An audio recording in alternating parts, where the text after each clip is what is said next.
Good morning friends. এখন একটু ঘুরতে বেরিয়েছি, তাই একটু বাইরের ব্লগটা আপনাদের দেখাচ্ছি শান্তিনিকেতনের। হ্যাঁ, এই দেখুন দুটো স্ট্যাচু রবীন্দ্রনাথের,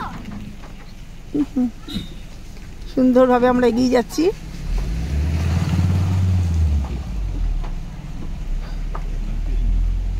রামকৃষ্ণ মহাপ্রভুর। আর একটু দৃশ্যটা দেখুন, আকাশের দৃশ্যটা, বৃষ্টি হচ্ছে, ঝিরিঝিরি বৃষ্টি। তার মধ্যে মানুষজন দুদিন ধরে প্রায় আটকে আছে ঘরে, আজকে বেরিয়েছে একটুখানি, তাদের বাজার হাট সবই বাকি আছে সেগুলো করার জন্য। হ্যাঁ, খুব সুন্দর। এখানে একটা শিব মন্দির,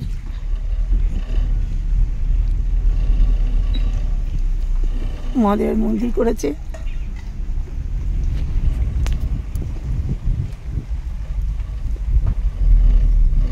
এই জায়গাটার নাম কি?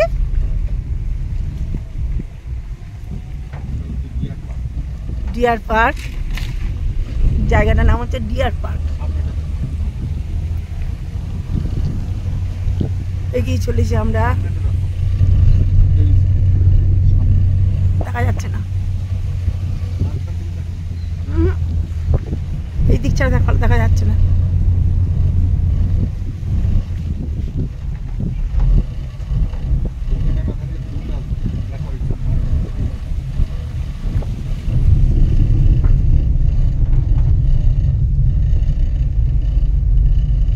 এদিকে শুধু প্রাচীর, তো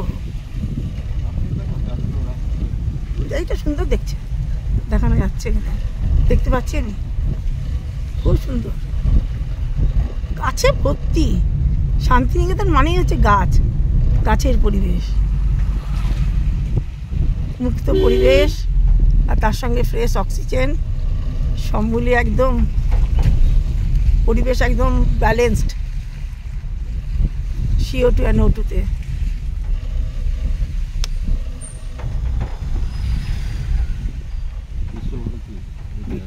বিশ্বভারতী ঢুকে গেলাম।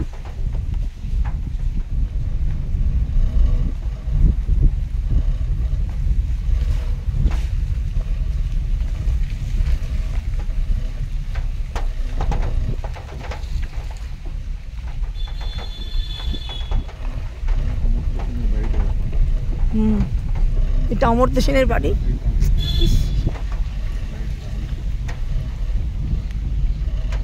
দাঁড়ান, আপনাদের দেখাচ্ছি অমর্ত্য সেনের বাড়ি।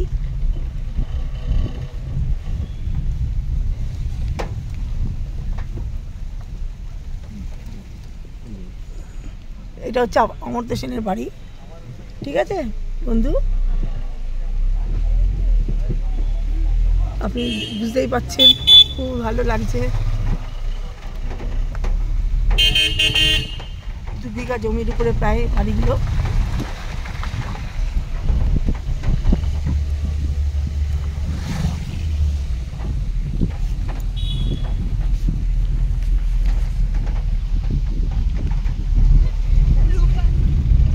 খুবই সুন্দর পরিবেশ, মানে সত্যি শান্তিনিকেতন থেকে যারা শান্তিনিকেতন থাকে তারা অন্য কোথাও গিয়ে থাকতে পারবে কি না সেটা বলা খুবই মুশকিল। এত ফ্রেশ অক্সিজেন, এত সুন্দর পরিবেশ।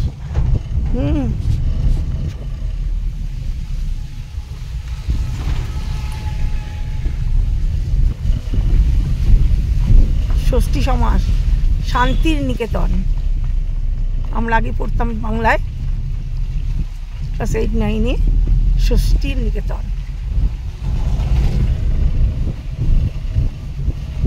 ষষ্ঠী সমাস দারুণ দারুণ, দেখুন না কি সুন্দর ঘরগুলো। প্রত্যেকটা ঘরের মধ্যে প্রচুর গাছ, প্রচুর বড় বড় বাগান। যেটা সঙ্গীত ভবন, সঙ্গীত ভবন এটা দেখতে পাচ্ছেন বন্ধু, সঙ্গীত ভবন। এটা আবার কি? এটা কলা ভবন।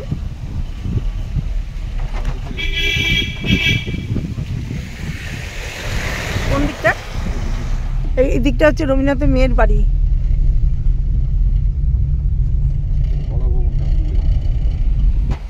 কলা ভবন,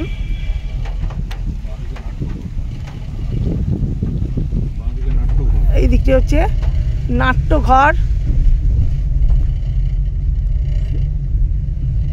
যারা আসেননি শান্তিনিকেতন তাদের জন্য আমার এই পিকচারগুলো।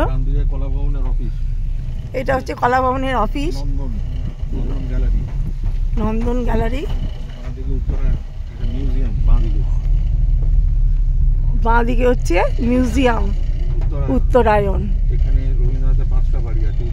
এইখানে রবীন্দ্রনাথের 5টা বাড়ি আছে। এইটা হচ্ছে, এইখানটা হচ্ছে entrance,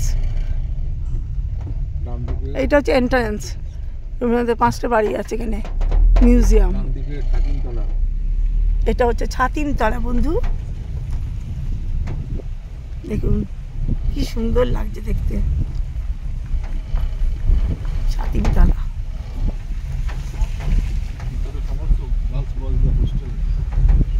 girls and boys hostel ভিতরে আছে।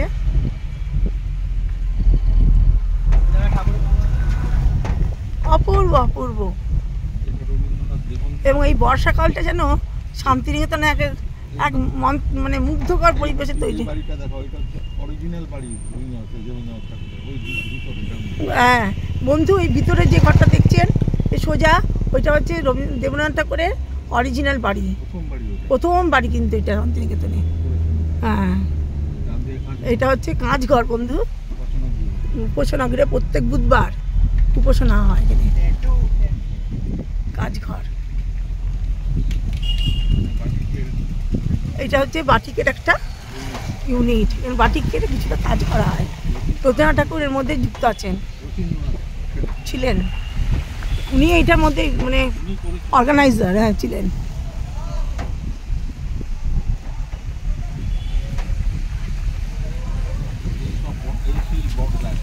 এই সেই বট গাছ, রবীন্দ্রনাথ যেখানে বাচ্চাদের পড়াতেন বট গাছের নিচে। আজ কি দেখুন বট গাছের বয়স। এই সেই বট গাছ বন্ধু, কি পরিবেশ দেখুন।